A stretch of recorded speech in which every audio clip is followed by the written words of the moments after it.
Welcome back, everybody, to One Armed Wonder Wednesdays. Of course, we're here with Faith, and you may have noticed our filming schedule is going to be off by about a week because Miss Faith here has been across the pond in London for her big trip for the Miss Universal Empire. Is that correct? Yes.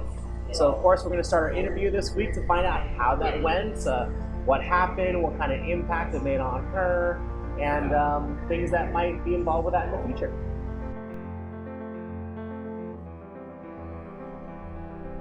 So, Faye, first tell us a little bit more. Let's recap for our audience. What is Miss Universal Empire? Yes, so Miss Universal Empire is a pageant and a fashion show event.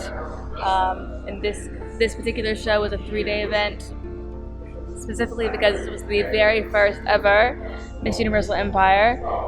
The first day was a press conference, but typically the show is one day is a pageant, one day is a fashion show, and it is about redefining the beauty standard to be a woman who's in her middle ages, who has been through adversity and gives back to the community in some way. Miss Universal Empire is on a mission to bring a revolution to the fashion world, to the pageant world, and to illuminate a deeper meaning of beauty than the world has seen before. Okay, very cool. Yeah. So let's start with the third one you mentioned. It's also like a press conference. Can you tell us a little more about that? Yeah, so the first day was a press conference in the Portcullis House in London. And so essentially it was me, 2 of the pageant contestants, and a few other people involved with Miss Universal Empire, all being interviewed by a press member. And we each got to tell our story, a bit about why we were a part of Miss Universal Empire and what we were intending for it to, like the magic that we were bringing to the show, essentially. So, yeah, very, very cool experience. I never had been in that facility, and let alone being involved in such an effort, so it was very cool. Very cool, very nice. And it's good because it kind of brings awareness to a lot of what they're trying to represent. And this was broadcast, I believe, also worldwide, was it? Or yes, I believe it's my understanding that the interviews will be compiled into a single video and then will be shared soon. Yes. So be on the lookout for that. Yes. Now, of course, there are more parts to it. The other part I want to mention first is you were involved in the show itself, in a fashion show. So tell us about how that went. The fashion show was a lot of fun. It was my first ever catwalk, and people from all around the world were there, people from different backgrounds and disciplines. My favorite part of the show was, probably, there's so many different elements that I love, but going up and really embodying my power. When you're on a catwalk, there is no room for insecurity or doubt with yourself. You know, you have lights, you have camera, any sort of doubt you have is going to show up on stage. And so I saw the opportunity in the stage as a vortex into my highest self and to connect with her, because there's no other way that you can shine. Any sort of lack of belief in yourself will show up, so it's best to connect with the highest version of yourself, visualize her, and then go out on stage and then show up as that. Very cool. Yeah. And I was curious from the dancing you've been doing, especially the dance of the rumba, and you've maybe seen some of the videos. We even made fun of it, and then you can use this around the catwalk. So did you use any of what you learned in dancing, specifically the rumba, while you're on the catwalk? Excuse me. I used the feminine energy in the fingers. Like, actually, in a photo that I took, I had my hand up like this and I went like this. Nice. So I used elements that we learned, but I did not do the spin. I got too nervous to do the spin. You used some part of it though, so that's good. Yes, I did, yeah. And then while you're on the catwalk, was there music playing? Yeah, what kind of music was playing while you were going down? So there were 3 different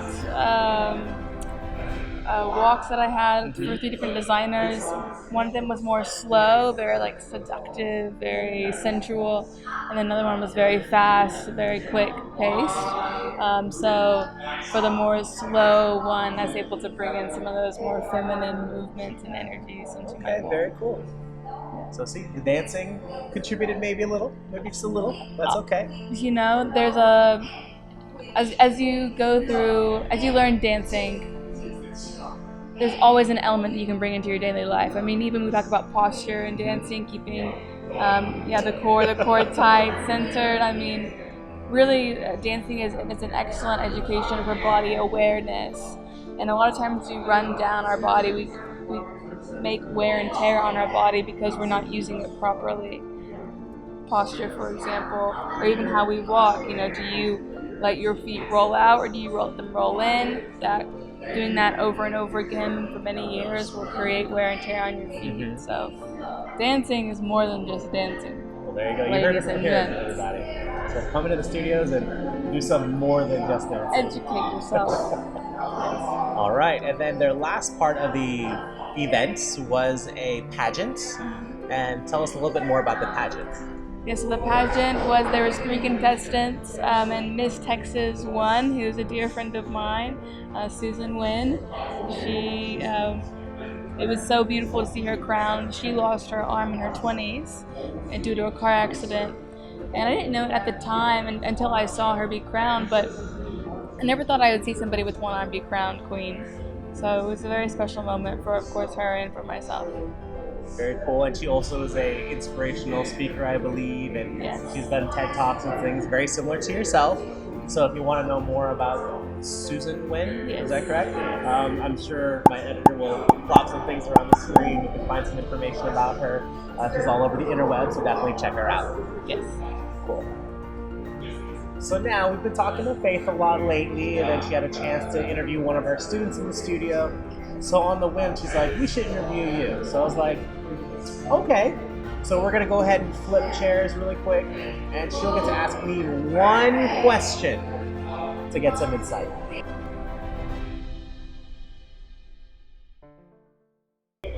Well. Well, the tables have turned. they have turned. It's weird setting my right side as opposed to my left. Yeah.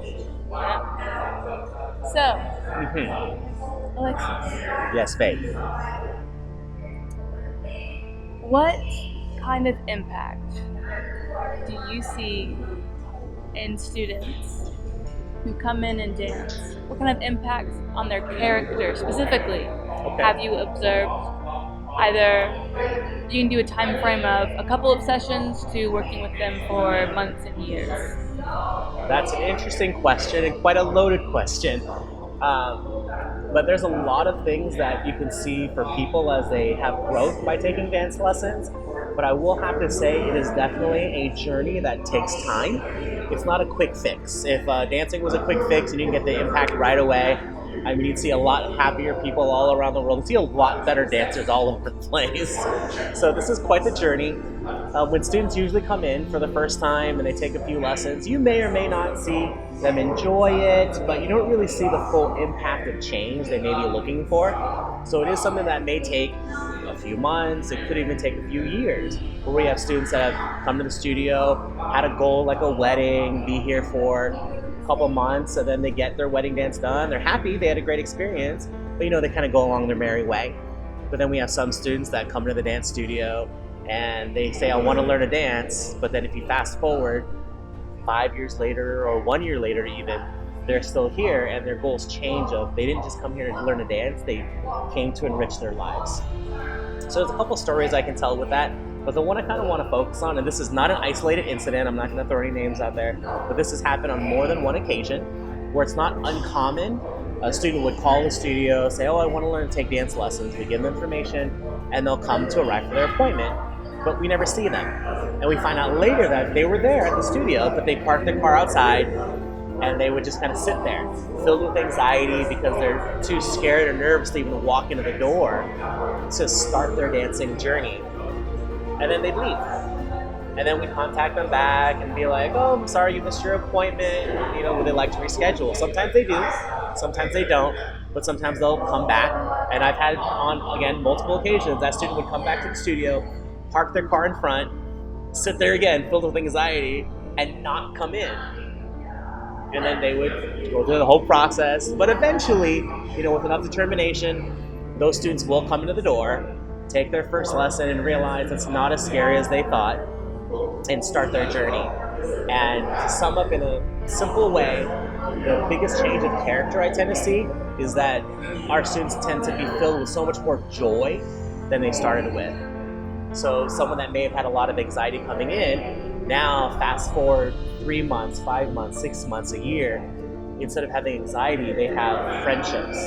They have commonality with all of our other student body that, they come in almost on a nightly basis where they have their community, going to their group classes, going to their private lessons, doing their parties.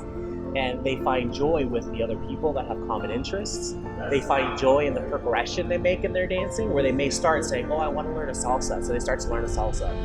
But then after a while, they say, I want to learn cha-cha, or I want to learn a rumba. And then they say, I'm learning all these great dances. And there's other opportunities. It doesn't have to be, I just want to learn a dance. It can be, what is a competition? Do I want to go? Do I want to be that kind of dancer? Some do, some don't, and that's okay. But they're always working towards something and feeling that progression. And sometimes it can be challenging, but they always find progress, and then finding that joy in that progress, in learning and getting better. And then so we have students that have been here for many years, and just seeing on their face of that joy of progress each and every time they come to the studio, which can keep them here for a year or 5 years or sometimes 10 years or more. And if you go to any Fred Astaire dance studio across the country, you'll find similar stories of students that have started really scared and nervous and find themselves still here 10 plus years later, right? And one of the things that we always hear from students, they want to come and they want to learn dance because they want to go out dancing. And that itself can be incredibly scary, and even more so because when you come to the studio, you get comfortable with the studio you're in, you're comfortable with the students you're dancing with, you get comfortable with your teachers, and then going out to like another club, another venue, a party can be nerve-wracking in itself. But can you imagine once you get past that fear and you actually go there and realize, hey, not only did I do it, I'm one of the better dancers out on that floor, it's quite an accomplishment, and it just adds to that joy that they experience. So there are many stories, but definitely for sure, anyone that walks through our doors here at Fred Astaire across the nation, for sure, finding more joy in their life helps build their character and gets them more out there and just having a, better quality of life. All right, everybody. And in closing, we're about 5 weeks away from Faith's big journey and her first goal. Her first goal, of course, is going to be Holiday Star Ball in December with here at Fred Astaire in Texas for a local competition. She'll be dancing both rhythm and smooth, and there'll be some footage at the end of this video of her learning to dance and doing some of the dances there. So make sure you stay at the end for a little footage on her journey. And then she'll have another goal come in January where she'll be doing her first stage show. So we don't stop there. This thing's gonna keep going for a little while. We hope you've enjoyed it. Make sure you keep tuning back in for One Arm Wonder Wednesdays. And follow Faith on her social media popping up all over the screen. Follow Fred Astaire popping up all over the screen. And if you've enjoyed this and want to come and try dancing yourself, make sure you check out fredastaire.com and look up your local Fred Astaire studio.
Beautiful.